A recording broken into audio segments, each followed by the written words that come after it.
You're listening to the Unlocking Africa podcast. I believe in changing the face of Africa through the use of technology, and that's what I am all about.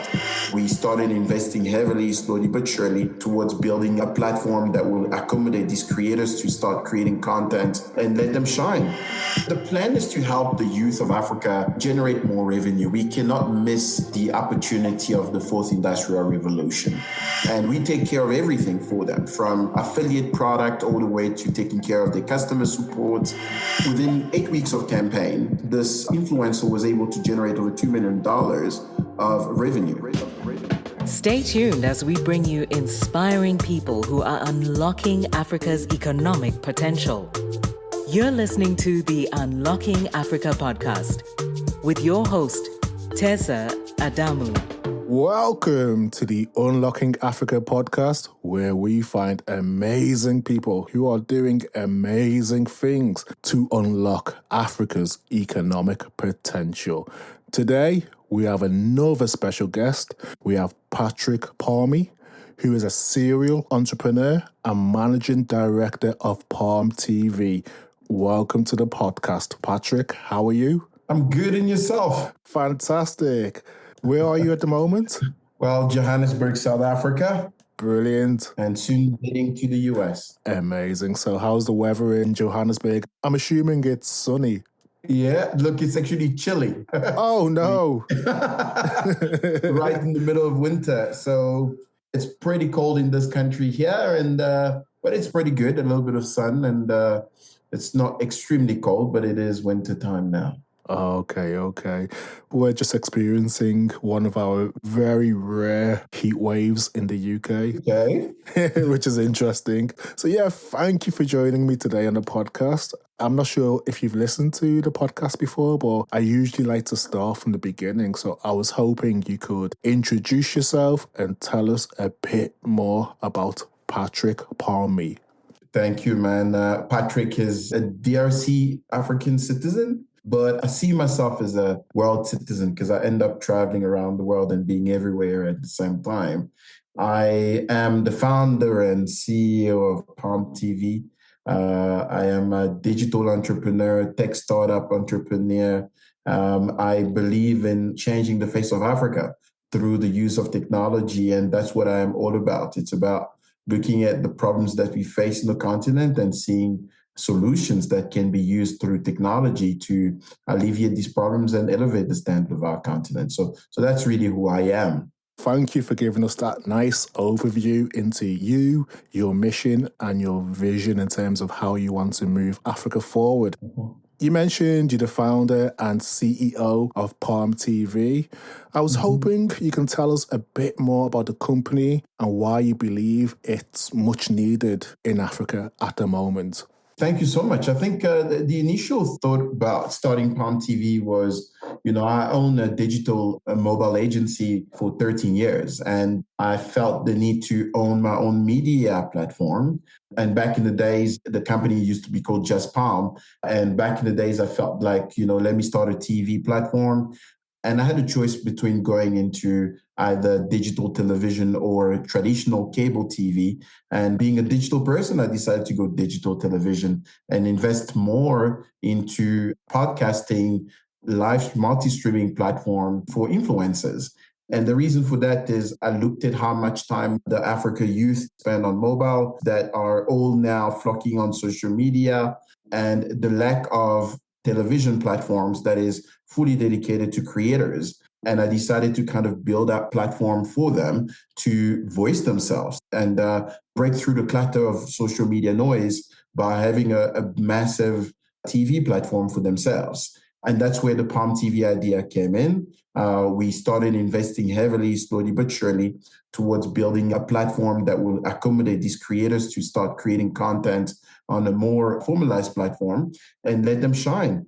And then we started expanding from a platform that used to only stream on social media across all of the social media concurrently or simultaneously to now also streaming live in out-of-home billboards. So you get a massive, bigger impact while streaming live on social. You can be seen on billboards, you can be seen in taxis, and you can be seen in public places where you wouldn't have broken down before. So that's exactly why we created the platform, and that's where we are today. Amazing. So you've detailed in terms of your need to own your own product and the journey to build a platform. So as part of Palm TV, you have Palm TV Store. Can you tell us a bit about Palm TV Store as well? Yeah, indeed. Look, I mean, the plan is to help the youth of Africa generate more revenue. We cannot miss the opportunity of the fourth industrial revolution. And if you look at the amount of creators that we have in the continent, it is just growing really, really, really fast. The young Africans are realizing the power of their mobile phones. But unfortunately, in terms of monetization of the power they have very tiny options. Instead of waiting for an advertiser who would see their talent and go book them, I don't think there'll never be enough budget for every creator in the continent. And that's why when we launched the platform, we started thinking about how are we going to help the youth that are coming onto our platform to be able to monetize the powerful audience they've built across social platforms. And that's where, the whole Palm TV store came in by enabling them to have a storefront that is full drop shipping storefront where they are able to now monetize their following, their content, their presence on social media through e-commerce. And we take care of everything for them, from affiliate product all the way to taking care of their customer support, all the way to delivery to their customer's home. It's all covered by Palm TV Store. So they have one-stop shop where they can use their innovative imagination and the power they've been able to create a community online to now monetize it differently through e-commerce. I guess essentially Palm TV Store is an e-commerce platform. Is that correct? Correct. It's an e-commerce marketplace built specifically for content creators to be able to monetize their communities differently through e-commerce. So I was wondering if you can kind of give us a bit more detail in terms of Palm TV. What is the value proposition? How does it work and how is it different to other e-commerce platforms in Africa? Definitely. Look, I mean, if you look at the amount of audience that our youth in Africa are building around their content today, I think we are starting to compete, whether you like it or not, with global creators around the world. And unfortunately, though, as opposed to developed market like the US or Europe or even Asia market, where creators have various forms of monetization capability for the audience they're building around themselves, Africa is still behind, Yes.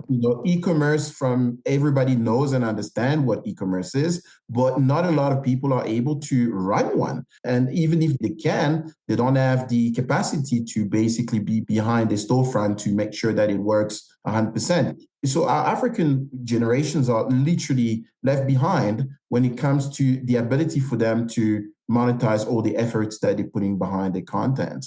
So why we exist is because we believe that we built one of the most simplest form for them to be in business in less than 24 hours and be able to start monetizing through e-commerce. They don't have to worry about technical jargon. They don't have to worry about, how to build a storefront. All that is built by the platform. And we give them a sense of ownership of everything that they load onto their storefront because they don't even have to worry about where to source this product from. They can literally just pick and choose what they feel is good for the audience and load it into their storefront, and bingo done. Their storefront is ready and they can start monetizing their content through their social media posts. So we believe by simplifying an onboarding process for anyone in Africa to start being able to monetize the community online, we are helping the continent reaching the next phase of growth where independence comes from the youth and they can actually be a biggest contributor to the continent.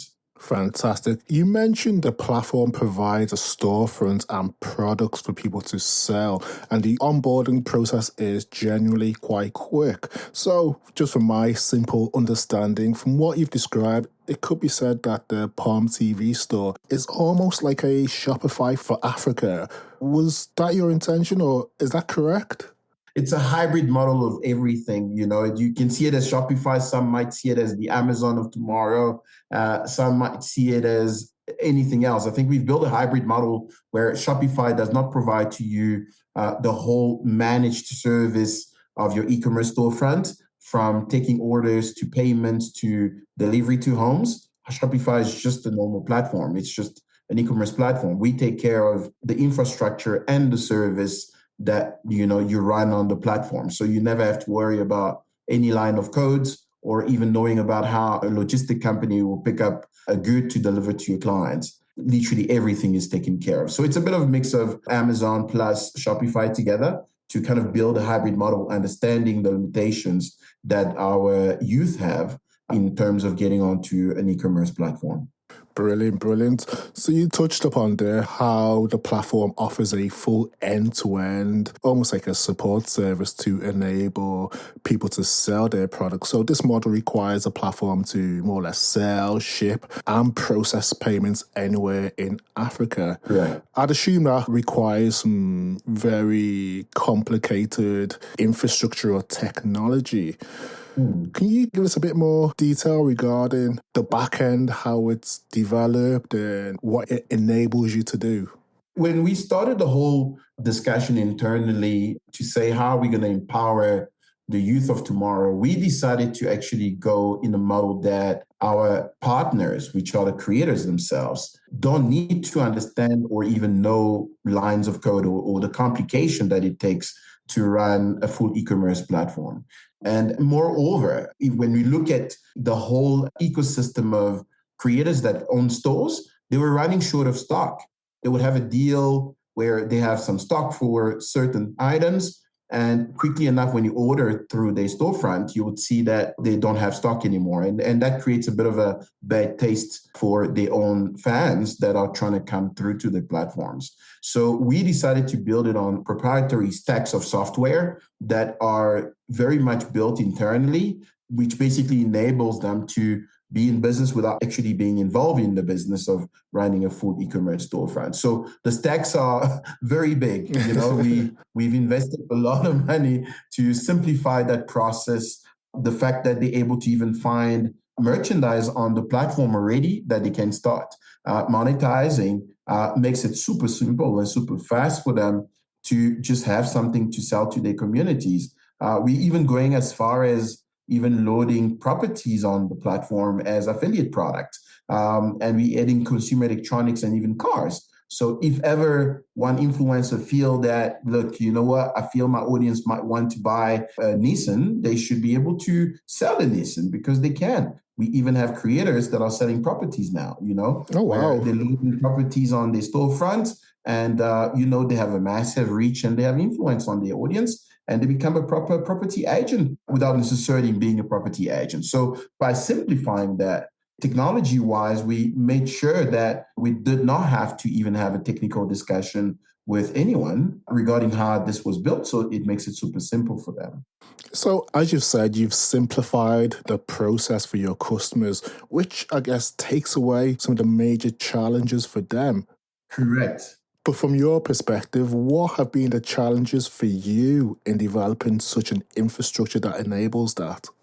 I think the biggest pain is when you build something new as any entrepreneur is you have this big vision.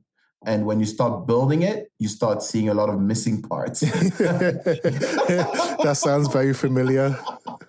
So these missing parts are where you start thinking even harder to go back to the drawing board several times until you find finally that hoo-ha moment where you find a formula that works. So from the business model itself, where we were in terms of just being a pure podcasting, multi-streaming platform for creators to create their content, to building an e-commerce marketplace, I think it's a lot of thinking that went towards how do we tie even together the fact that you have an influencer who wants to monetize their platforms differently, and e-commerce being a new game, we had to give a lot of thought around that.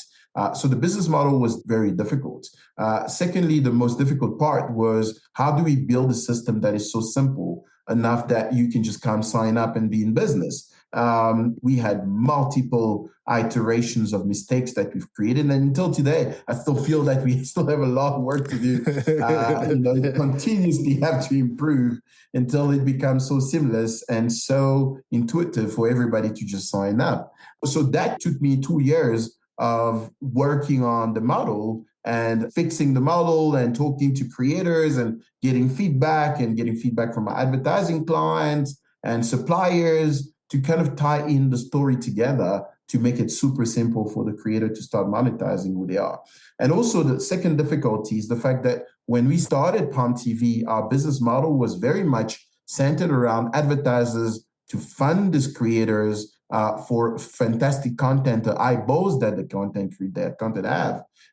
And we took our clients first were advertiser instead of considering our client or our partners to be our first client, the partners being content creators. So you build a business model that is centered around advertiser, and then you go like, oops, that was a mistake. Like the client is the content creator. So you basically have to build everything back again and fix the business model and the process and the sign-up process so that it becomes something that is super simple for them because they are ultimately our partners. I'm sensing a key theme here in terms of simplicity is the key, which I guess is very important for any new technology or innovation so that you get people or the adoption rate is maximized or optimized. And you've also detailed some of the challenges that you've had in making this platform simple. So I was wondering if you can delve deeper in terms of, I'm just assuming here, what are some of the nuances that are specific to African e-commerce that has potentially created some of these challenges? I think the biggest challenge has always been logistics in the e-commerce space for anyone, even for the biggest guys like Jumia. Yes, it's still a logistics nightmare, in the continent because our young generation have phones and they everywhere in the continent, even in the deep rural areas.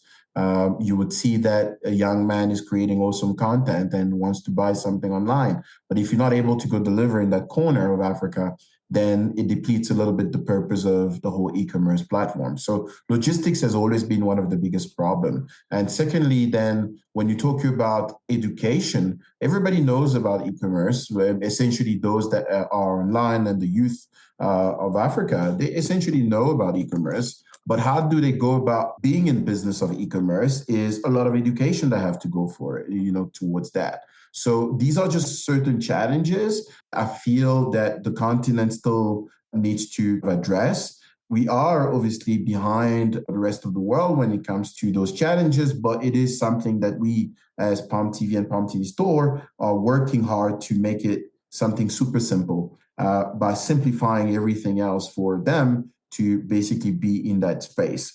And why are we motivated as well about this is because today, whether one of the creators is selling merchandise that comes from China or from the UK or US or vice versa, because our platform is not just limited to Africa, it is open to any creator around the world. You can find a creator in the UK who also decide to sell product coming from Africa to the UK audience because they feel like it will be a good thing for the audience.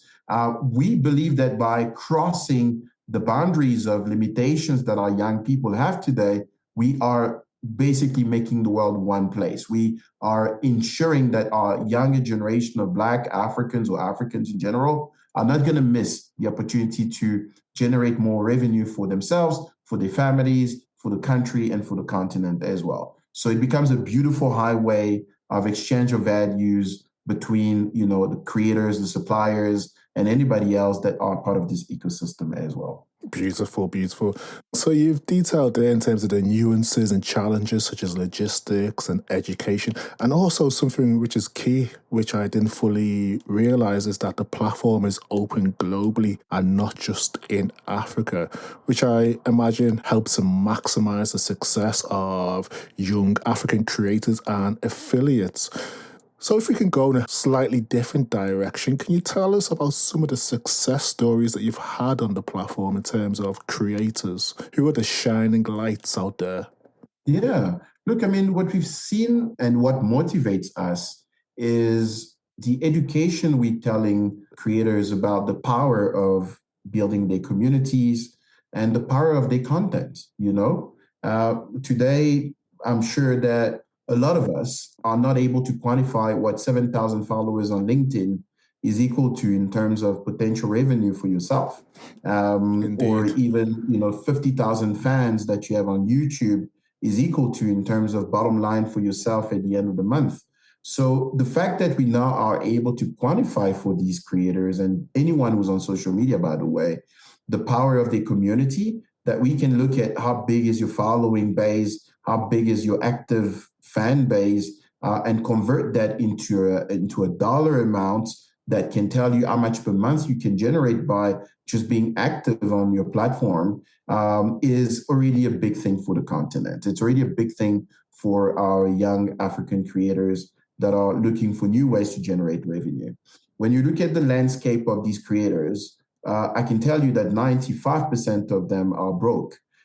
They do not have revenue, although they have a massive following and beautiful pictures they're posting on social media, or beautiful videos they post when they go to beautiful restaurants. Yes. That makes us all envy their lifestyle. But if bottom line in their pocket means nothing, and unemployment rate in the continent is skyrocketing high, and lockdown has just made it worse, we think that through this initiative, we are unlocking the value of the continent for these young people. They can still be home, they can be content creator and proud to be content creators, and link between the size of the audience, the ability of converting those audience into customers, because for me, what I tell them all the time is that your fan is your customer, number one. And then the ability of generating revenue for themselves at the end of the month. So we built a beautiful model for them to say, if you have this kind of following, this kind of engagement rates, and the kind of audience that you have, you are able to link, 30,000 fans could be equal to 3,000 euros a month. So it's easy for them to now say to themselves, oh, I can still be a creator. I can still stay authentic to myself, to my fans, and generate revenue out of everything that I'm doing on social media. So that to me is something we've done really, really well to make sure that we are growing the attention and the interest into looking at the audience differently and the content differently. So you've mentioned in terms of how people can potentially monetize their community and network. So if we can go into a bit more detail regarding that, what have you seen that people, or strategies that people have used to leverage their network and community in order to create some type of commercial value? We've run several campaigns with celebrity influencers, micro influencers, nano influencers. And one of the biggest case study that made us believe again further that this thing is real is, we had a celebrity influencer with about 2 million fans on her Instagram. For Europe and America, that represents a tiny audience. Yes. For Africa, that's quite a substantial amount of people. We were running a campaign with her to test the waters. And within 8 weeks of campaign, this influencer was able to generate over $2 million of revenue for the brand that we were working with. And that just started telling you the power of converting content into monetization through, different means than just advertising. And I think around the world, we talk about a lot of merchandise deal that these creators do, but it's far apart when you're sitting in the African continent to understand, how do we put this together? How do we simplify this for these creators to get onto the space there? And we ran another case study for another influencer with about, minimum like 300 followers. And that lady was already, getting 5 orders a day. And that to me was a sign that, we are definitely simplifying the process for these people.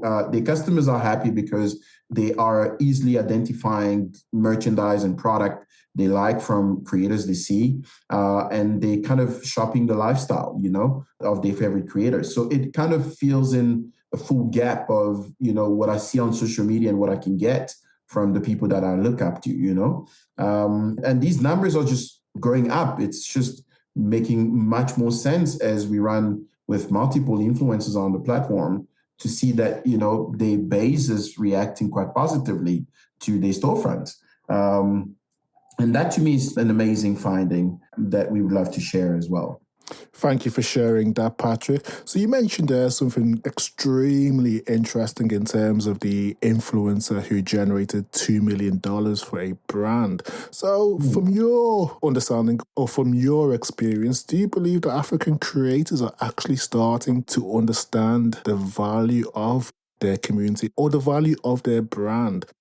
Because everyone around the continent, if not the world, has been very much, I think YouTube has educated pretty much every creator around the world that money only comes from advertising. And the more you post content on YouTube, the engine start making you money because an advertiser would love to, talk to your audience. But there's never going to be enough money for everybody. And hence, the YouTube algorithm itself is making you poorer because they just can't stand everybody being paid. Merchandise has been around for many years, and brands, creators in the rest of the world, they've been exposed to it. But although there isn't a lot of them that are, monetizing through merchandising, but we believe that there is an education to be done to creators to say to them, even if you're not making money from Coca-Cola, you can make money from Coca-Cola by selling Coca-Cola. So you don't need to wait for the advertising money to come through. With the audience you have, you can sell 5 Coca-Cola a day and it will turn out to 500 Coca-Cola a month. That's the kind of education we're not doing in the market, to show the bigger picture to creators to say, look, there is still a bigger picture here. There is still a lot of opportunity for you to build something of substance for yourself and your family and the continent. So that to me is something we're doing aggressively now in the market. Being on your platform is already a good thing as well for us. Fantastic, and it's great to have you on the platform. So leading on from that part of the conversation, do you believe that African creators are fairly valued when it comes to monetization or their valuation? Yeah, look, valued from brands, I'd say no, because brands get into a space where they only book the guys that they love. That's like, 0.1% of the audience of creators that you find on social platforms. The true value of a creator or an influencer or social media, anyone that has an account on social media, is your power converting even one person to become a client. And that to me, if you can prove that to yourself, then I think you're proving your influence, you're proving your value. You're proving that you're not putting content out there just for the sake of putting content out there. You have real people that are really interested by your content and they're willing to support you.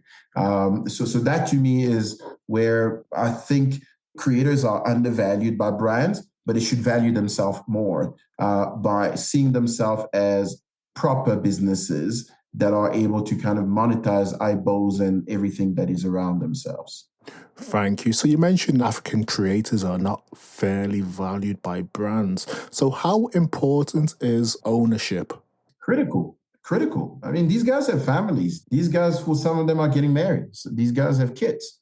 And unemployment rate is very high. If they don't value themselves correctly, they're only getting in a worst economic situation right now, right? So valuing themselves is giving themselves weight to the world and prove to themselves that they are much more worthy than just a brand deal that comes for 1 month or even 1 week for some and finishes. But also, if you use the power of your own influence and start generating revenue for yourself, your value goes even higher, because if you sell through your storefront 300 deals a week, and that turns out, I don't know, over a month, you're selling 3,000 deals a month for $1 each. And that's brand A you're selling. When the brand B comes and say, look, I'd love to work with you, then you charge them more because you have a track record of proving that you're already selling, deals to your audience, right?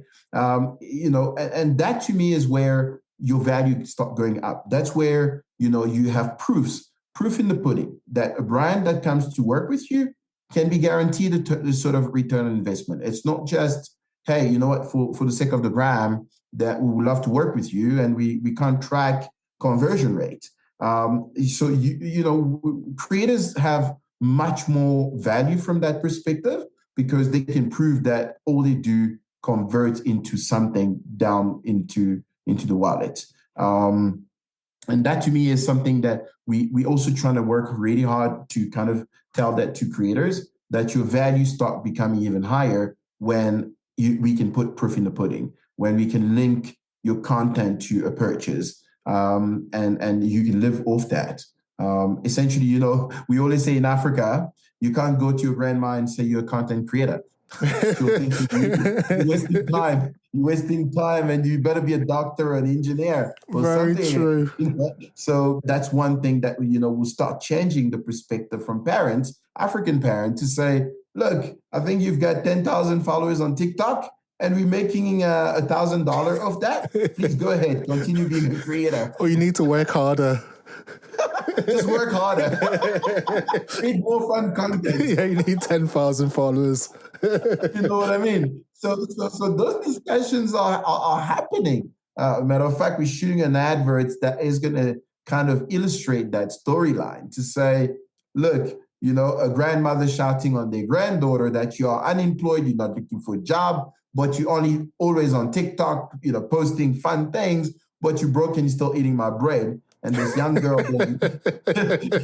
goes ahead, opens up a storefront on our platform, and there you go, 10,000 followers turn to $1,000, and she can go back to the grandmother and say, look, I'm richer than everybody in the house. So this just is illustration of the power that these creators have and the power that the platforms that are hosting them have to kind of help them become more economically independent, What you've kind of described there also opens up the discussion regarding understanding cultural nuances when trying to market or advertise to African consumers, which is something I've spoken at great length on this podcast as well. So from your perspective, is there a process that you go through in terms of the marketing process, understand the customers when you're trying to develop adverts such as the one you've just described? Understanding of your audience is very critical. From a marketing background myself, I know how important it is to understand your persona, understand, your audience, who you're talking to, and how they want to be spoken to, how they want to be engaged. And that to me is something that you have to work really hard to. Obviously, you never get it right first time around, but you iterate and you basically survey back until you fully understand, your audience properly. It's only through that you will be able to kind of really tie in your product really well with the culture, with how we respond better to certain advertisements. So there isn't a one size fit all in this industry. 100%. And thank you for that, Patrick. So, we've spoken at length about how building a strong community and network is critical for content creators. I'm assuming it's also critical to the success of Palm TV Store. So can you tell us how you source and onboard reliable suppliers for your platform? I'm assuming that's part of your network, that's part of your community as a company. Definitely. Look, we have an entire team who's responsible for sourcing reliable suppliers around first Africa. So, in the market where we see high kind of volume, we source locally the best suppliers in the industry, depending on which category we would love to kind of add. Like I said, we even adding properties and we adding cars as well, and consumer electronics. Fashion has always been, related to influence. So you cannot run away from fashion. But the process is very simple. We always go through a very rigorous process of reputation first from these suppliers, because the last thing we want is, a big celebrity selling, a pair of sneakers and the quality was bad. We don't want that. So we work very closely with the suppliers to make sure that we vet them, that they are the highest, best suppliers for that category in the continent.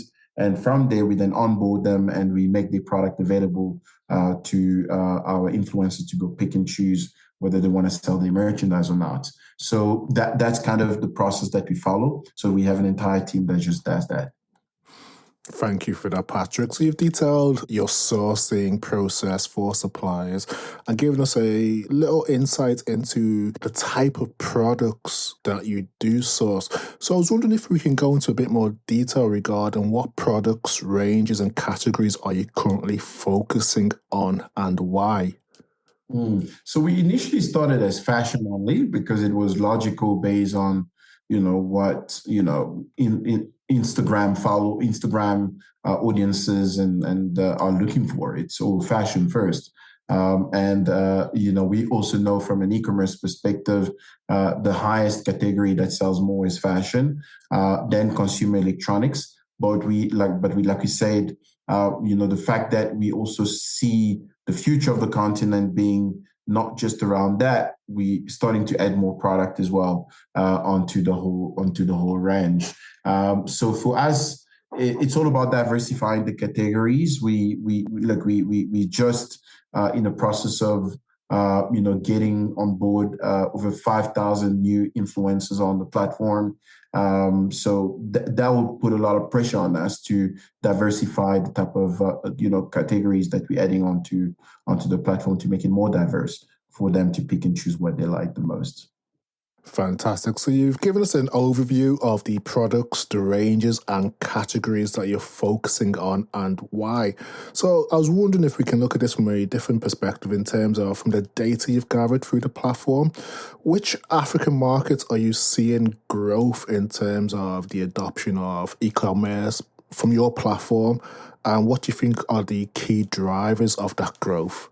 So we started first with creators in South Africa because obviously, it's the first market we're penetrating. But we also have started seeing an interesting uptake from Francophone countries like DRC that are very much behind in terms of online shopping. And that to me is a sign that I think we are underestimating, how far this thing can go because Wow, one of yeah. the creator we tested in a very late country in terms of online shopping is seeing 10 orders a day, 20 orders, and that these are micro influencers. It's not even a celebrity in those countries, and these orders are getting delivered in those countries. So our first primary market is South Africa. That's where we believe the market is ready, the logistics are ready. It's a developed market, but we see as well that beyond South Africa, we see like so Nigeria, you can't even talk about them. Kenya, Nigeria, Ghana are always topping the agendas. But even countries that are late in online shopping, because here we're bridging the gap between I call it institutionalized e-commerce, meaning a business like Jumia selling to you and a Patric selling to you. Patric.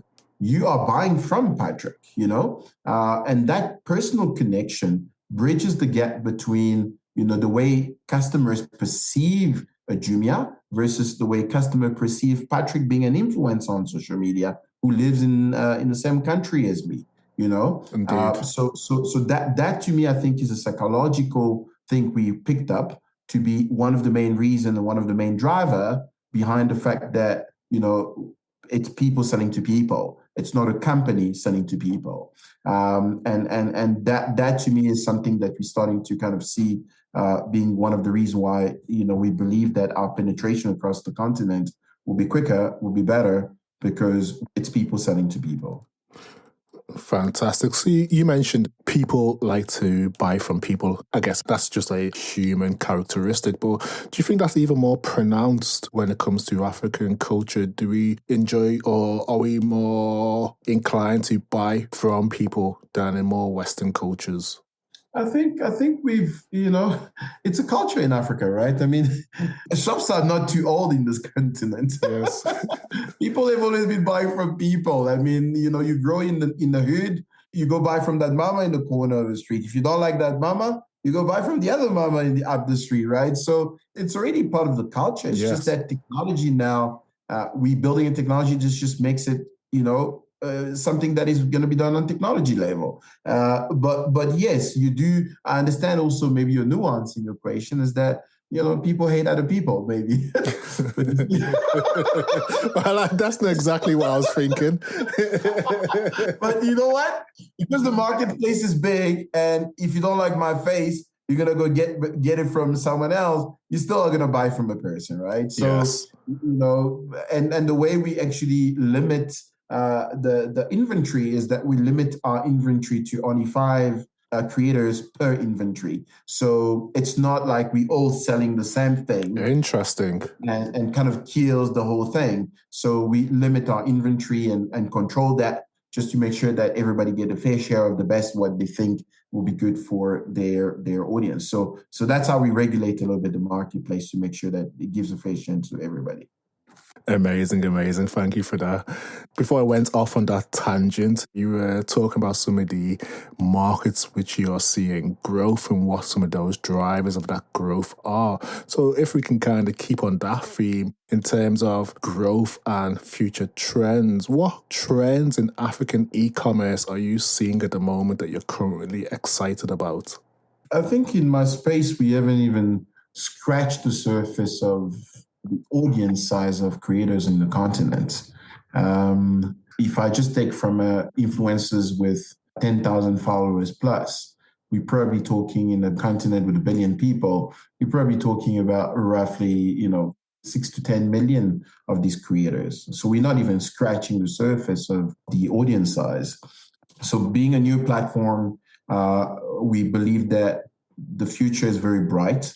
The adoption for us, what excites us is the adoption from creators themselves, because if they do adopt us and they do believe in, the fact that it is created by an African for Africans, it will become a beautiful power force for themselves and for the continent at the end of the day. So we are seeing a bright future from our business model.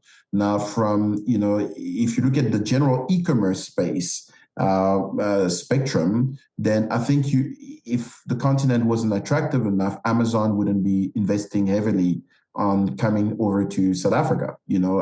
Amazon is now investing a lot of money to create a full presence with full offices in Cape Town. So that will create a lot of challenges for the likes of Jumia and the rest of the players in the space, because a big giant like Amazon has invested into the continent. So this just tells you that, the future is bright. A lot of people are going to get into the space. And we're proud to be amongst the few first to, making it super easy for creators to get into the space without, necessarily any technical knowledge. You mentioned there in terms of big players such as Amazon entering the African e-commerce space and how you see a bright future for e-commerce in Africa. So where do you specifically see e-commerce in Africa in, say, 5 years' time? What would it look like to you? It's going to be like the rest of the world, man. It's going to be just like normal stores. It's like normal physical stores. We're going to get to that saturation level, but we're still far from that. So the same way the rest of the world, the developed markets, have embraced that as a natural shopping journey, the same way they will go to a storefront, they find it completely normal to buy online. That behavior is starting to kind of get into Africans as well. So until then, it still means that the market is still massive because it's unexploited. It's a market that still need to grow phenomenally big. So the future is more adoption. It has to become common sense. It has to become natural for anyone to say, look, I don't want to walk into a store. Let me rather buy it from Patric's store, and he's going to have it delivered to my house, and we see that as the future of the space of e-commerce, really. So if we look closer to home in terms of yourself, where do you see yourself and Palm TV store in 5 years' time? We want to be a listed company in New York Stock Exchange. We believe that we have the right formula. We believe that we are beyond just money. We have a very strong social reason of existence. about empowering our own people to not miss the fourth industrial revolution. And we believe that the market is ready for it because we're testing it with from a nano creator all the way to a micro celebrity influencer, and it works. So now we are in the process of scaling up by getting more creators to sign up to the platform. We believe that we are in $100 billion industry only for the continent of Africa. So if we expand the same concept across the globe, then we worth to be a listed company in the next 5 years. Fantastic. That's an amazing vision with a clear purpose, and I'm confident you guys will achieve big things in the years to come. Thank you for that, Patric. Quote of the week. One thing I've kept as part of the podcast that I ask every guest is, as people, we often have quotes, mantras, African proverbs or affirmations that keep us going when times are good and when times are challenging. Do you have one that you can share with us today? I think I've always believed that being an entrepreneur, this is my advice to everybody out there that would, a young African entrepreneur or a wannabe entrepreneur, would love to one day build, a massive business. I always say, don't be scared to fail. I think failure should actually be something we embrace dearly as entrepreneurs. It's painful, but it's the only lesson that teaches us how to be better at what we do and never giving up along the way. Because, if I look at my own storyline where I started and the amount of rejections and failures that we've been through until we built something that is, taking shape to a lot of people, I think never giving up is something that we are always advised to people. I agree 100%. Failure is part of the process. And as entrepreneurs or just even as people, we need to embrace failure or just reframe how we think about failure as well, because failure is part of learning. If you don't fail, you don't learn, and you have to sometimes step out of your comfort zone to be able to progress and develop. So yeah, thank you for sharing that with us, Patric. Beautiful, beautiful. So as we're coming to the end of the conversation, I was hoping if you can give us a closing remark and final call to action for anyone out there who's listening, who is interested in what you do or is just interested in e-commerce in Africa. Our vision is to empower at least 50,000 creators in the continent for the next 12 to 24 months. And we believe that, my personal vision for life is I would love to see, more Africans going to become listed companies, just like our dreams are. And by doing my bit, by enabling more Africans to be able to generate revenues and maybe one day become independent to our platform and grow themselves to be giant as well,